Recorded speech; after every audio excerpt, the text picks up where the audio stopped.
EBS를 보면 고부열전이라는 그런 방송이 있어요. 어쩌다 한번 쉽게 보게 되는 경우가 있는데, 그 동남아에서 시집 온 그 며느리들과 시어머니가 문화적 차이 때문에 엄청 싸우고 갈등하고 이렇게 괴로워하는 그런 가운데 있는 사람들을 아마 신청을 받아서 그 며느리의 집에 방문하는 그런 그 프로예요. 시어머니랑 같이. 그래서 아마 한 일주일에서 열흘 가까이 이제 갔다 오는가 봐요. 그래서 베트남도 가기도 하고, 캄보디아도 가고, 뭐 등등의 미얀마 이런 그 나라들을 이제 쉽게 말하면 며느리의 친정에 시어머니와 함께 아이를 데리고 가서 이제 얼마 동안 생활하면서 며느리가 살아왔던 환경들 이렇게 좀 보고, 또 며느리는 며느리대로 시어머니가 이해가 안 됐고, 또 시어머니는 시어머니대로 며느리가 이해가 안 된 그런 상황 속에서 서로 어떻게 화해할 수 있도록, 소통할 수 있도록, 그 갈등을 조정할 수 있도록 만든 그런 프로그램인데,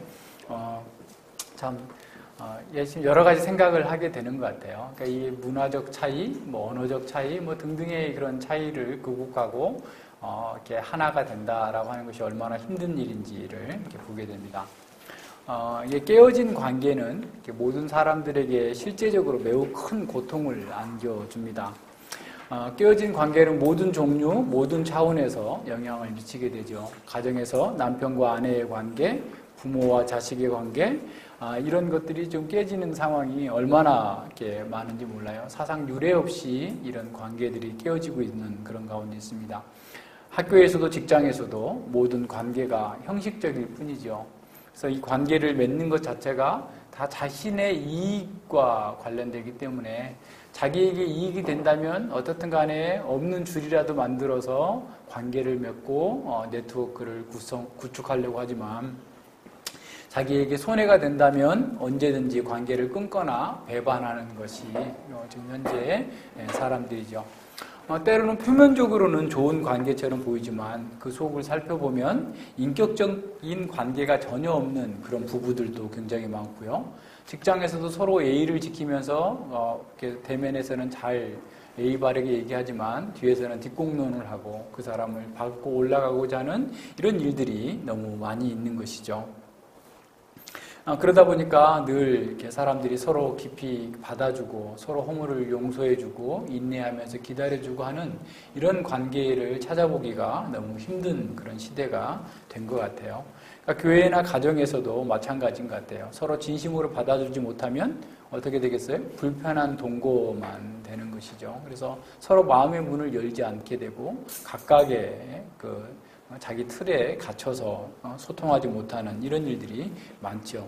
그래서 휴전 상태지 종전이 됐거나 전쟁이 끝났거나 또는 그 속에서 평화를 누리면서 안식을 누리는 그런 관계로 가는 사람들이 너무나 이렇게 적은 거죠. 그러다 보니까 사람들이 이게 자꾸 엉뚱한 곳에서 엉뚱한 짓을 하게 되는 이런 원인들이 되고 있습니다. 우리 사회는 어떤 면에서 유사일에 가장 어떤 번영을 구가하는 그런 사회가 되었음에도 불구하고 가장 많이 관계가 깨어지는 그런 사회로 변화되고 있죠. 지난주에 보니까 네팔에 나오는데, 네팔에는 조혼 풍습이 있어서 악습이죠.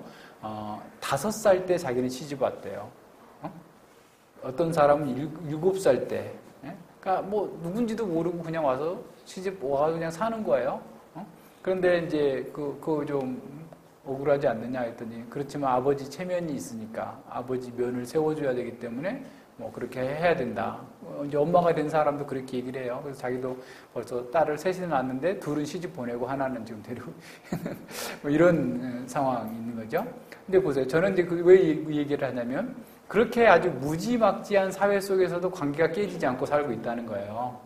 뭐 먹는 것도 아주 그냥 뭐 그렇고 아주 미개한 사회 정도로 보일 정도로 살기도 힘들고 척박한 땅에서 또 아주 미신과 어두움이 지배하는 그런 사회 속에서도 그 관계가 유지되고 살고 있는데, 우리는 갈수록 더 많은 번영을 누리면서도 더 많은 관계의 깨어짐으로 사람들은 고통받고 있고, 그래서 많은 사람들이 자살하고 사람들 간에 막 어떻게 보면 이 분을 이렇게 풀지를 못하고 있는 이런 상태가 더 심해지고 있죠. 노사 간의 갈등, 빈부 갈등, 세대 간의 갈등, 고부 간의 갈등, 진보와 보수의 갈등, 뭐 남북 갈등, 남남 갈등, 뭐 온갖 갈등들이 넘쳐나고 있어요. 그래서 얼마 전에 보니까 어떤 그 신문에서 헬조선이다라는 헬조선.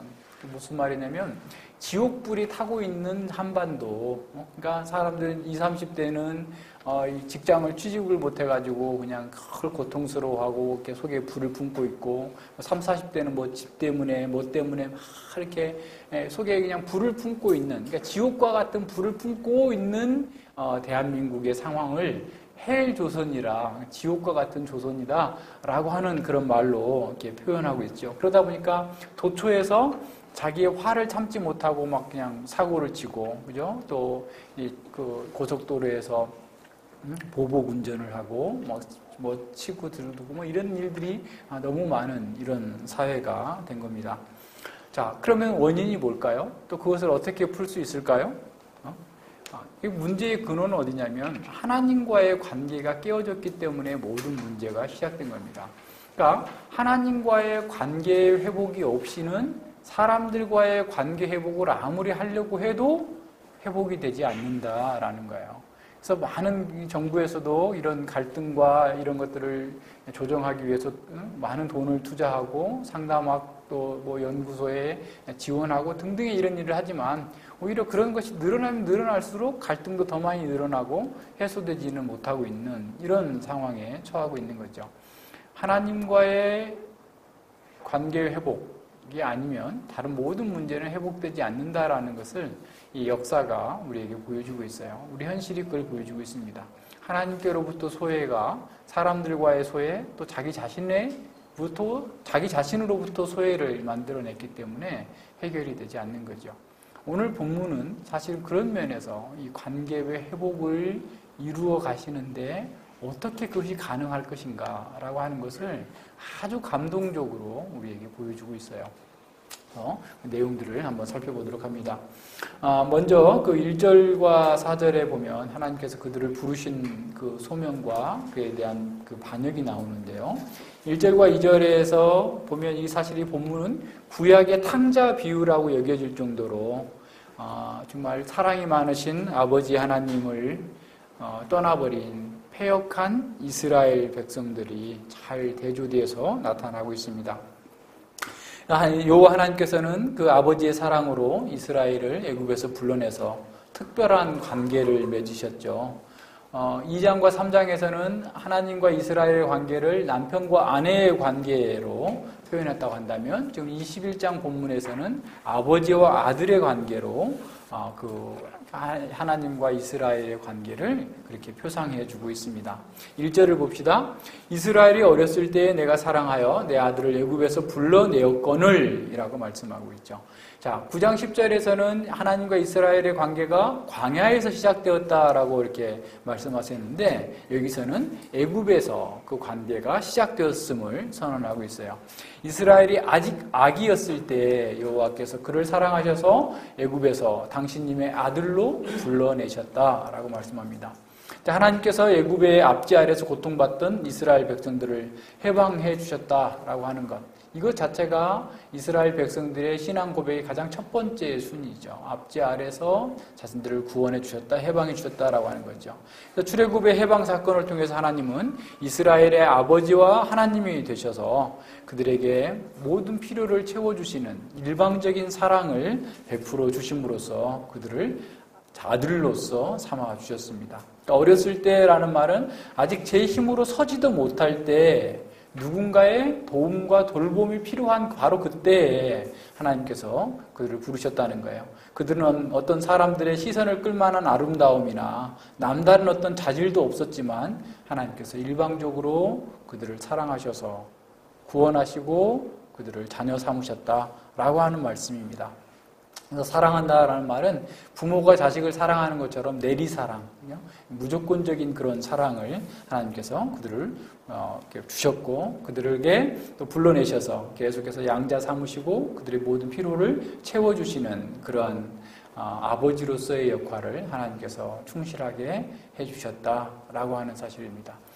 이 호세아 11장 1절을요, 마태복음 2장 15절에서 예수님께 인용하고 있어요. 마태복음 2장 15절에 보면 헤롯이 죽기까지 거기 있었으니 이는 주께서 선지자로 말씀하신 바 애굽에서 내 아들을 불렀다 함을 이루려 함이니라 라고 해요.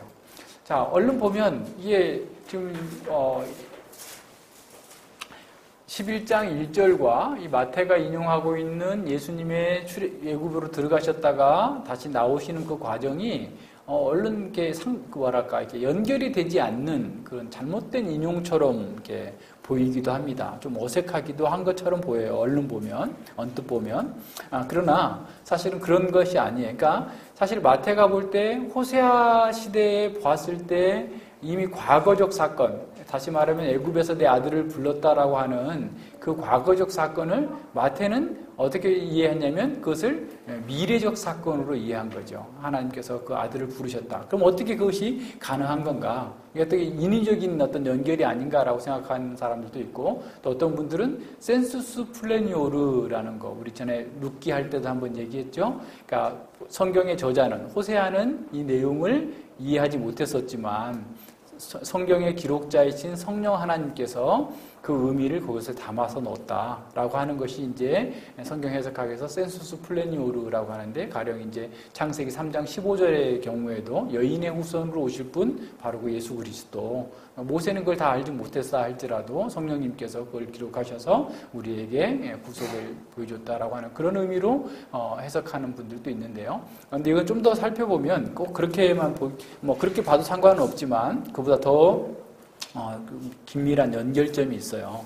그러니까 마태와 이 호세아는 출애굽 사건을 통해서 하나님께서 당신의 아들을 불러내시는 사건으로 함께 이해하는 거죠. 그러니까 이스라엘 백성들이 출애굽한 것 자체가 하나님의 아들로서 지금 양자됨으로써의 출애굽이었어요. 그죠? 그렇지만 그 이스라엘 백성들은 출애굽한 이 이스라엘 백성이 하나님의 아들로서 실패를 했어요.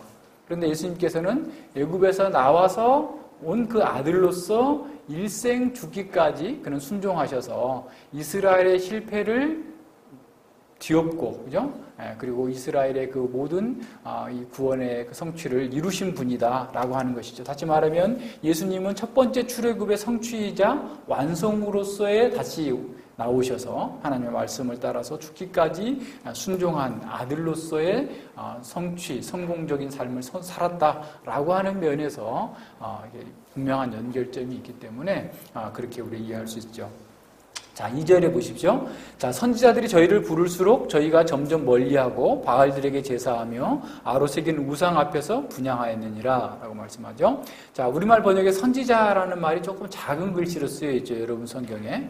자, 이 작은 글씨로 써 있는 것은 원문에는 없는데 번역하는 사람들이 거기다가 이해를 돕기 위해서 써놨어요. 그런데 이 선지자라는 말을 이렇게 쓰게 된 그 배경이 어떤 거냐면 12장에 보세요. 호세아 12장 10절에 보면 내가 여러 선지자들에게 말하였고 이상을 보였으며 선지자들을 빙자하여 비유를 베풀었노라 라고 얘기하고 있고, 13절에도 보면 여호와께서는 12장이요. 여호와께서는 선지자로 이스라엘을 애굽에서 인도하여 내시며 선지자로 저를 보호하셨거늘 이라고 하는 이런 표현을 이제 그 염두에 두면서 선지자라는 말을 이렇게 거기다가 넣었는데 좀 어색하죠. 왜냐하면 지금 1절에서는 여호와께서 1인칭으로 지금 그들을 불러내셨다라고 했는데 갑자기 3인칭 선지자들을 통해서 부르셨다라고 하는 것이 좀 어색하기 때문에 70인역 성경 번역자들과 대부분의 많은 번역자들은 여기서 내가 하나님이 부르셨다라고 번역을 합니다. 그래서 이렇게 번역을 하죠. 내가 부를수록 그들은 내게서 떠나갔다. 그들은 바알들에게 희생 제물을 바치고 우상들에게 분향하였느니라 라는 거예요. 자, 다시 말하면 하나님께서 출애굽으로부터 그 이스라엘 백성들을 아들을 삼아 주셨는데 이 아들이 돼서 그 아들로서 그들이 살 수 있도록 하나님께서 보호하시고 양육하시고 모든 필요를 공급하시는 바로 그 순간부터 이스라엘 백성 아들들은 부모에게 불순종하기 시작했다라는 거예요. 그러니까 아버지 여호와의 사랑으로 가르치고 보살피고 인도해주고 있는데 불구하고 이스라엘은 계속해서 우상을 찾아갔다라는 겁니다. 아들은 아버지의 사랑을 처음부터 거절과 배반으로 응답했음을 보여주고 있어요. 그러니까 부를수록 하나님을 더 멀리 떠나가는 이런 상황입니다.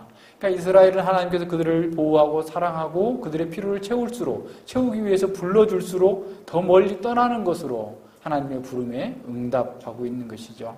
그러니까 이스라엘의 이러한 배교는 일시적인 현상이 아니라 어떻게 보면 고질적인 병처럼 어떻든 하나님만을 떠나겠다라고 하는 의지적인 그런 지속적인 상태로 나타나고 있음을 보여주고 있습니다. 애굽에서 이스라엘을 아들로 불러내신 아버지 하나님은 계속해서 그들을 부르셔서 가나안 땅에서 정말 그들의 하나님 나라의 복됨을 누리며 살아갈 수 있도록 모든 것들을 공급하여 주시고 인도해 주시면 주실수록 그들은 더 이상 하나님의 음성에 응답하지 아니하고 거절하고 가나안의 신 바알을 따라갔음을 표현하고 있는 거죠. 이스라엘은 한번 떠나간 이후에 다시 왔다 갔다 하면서 아버지 집에도 왔다가 또 바알에게도 갔다 이렇게 가는 게 아니라 그냥 계속해서 주구장창 바알에게만 떠나가 있는 이런 상황을 보여주고 있는 것이죠. 하나님께 등을 돌린 이스라엘은 하나님의 부르심에는 귀를 막고 있었지만 바알에게는 계속해서 향을 피워서 올리고 있는 바알 제사에 참여하고 있는 그런 상황을 보여주고 있습니다. 가나안의 종교인 바알을 여호와의 종교 안으로 끌어들여 가지고 자신들의 번영과 자신들의 풍요를 누리기 위해서 계속해서 그런 종교적 혼합주의에 빠져 있는 그 상태를 하나님께서는 너희들이 내가 아무리 불러도 나에게는 돌아오지 않고 바알에게로만 갔다라고 지금 해석해 주고 있는 겁니다. 자, 오늘날 우리 교회 안에도 이런 일들이 얼마나 많습니까? 교회 안에 바알이 들어와 있어요. 다시 말하면 세상이 들어와 있는 거죠. 그럼에도 불구하고 자신들은 예배하고 있기 때문에 전혀 바알을 섬기고 있다라고 생각하지 못하는 거예요.